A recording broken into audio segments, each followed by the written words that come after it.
Саламатсыздар ма? Мен Саркулова Тана Ермекқызы, 14 жастамын. Мен Батыс Қазақстан облысы Ақжайық ауданы Чапаев ауылынанмын. Менің әнімнің аты өлкетанушылар әні.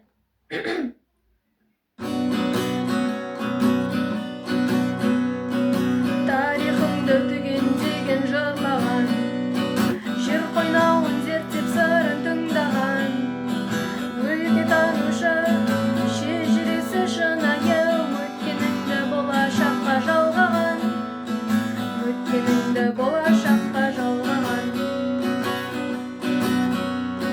Тасқа қашап таңбаларын қалдырған, бабаларым мықты қорған салдырған, бұл өнер мен мәдениетті халқымның алтын бұлақ құмарыңды қандырған, алтын бұлақ құмарыңды қандырған.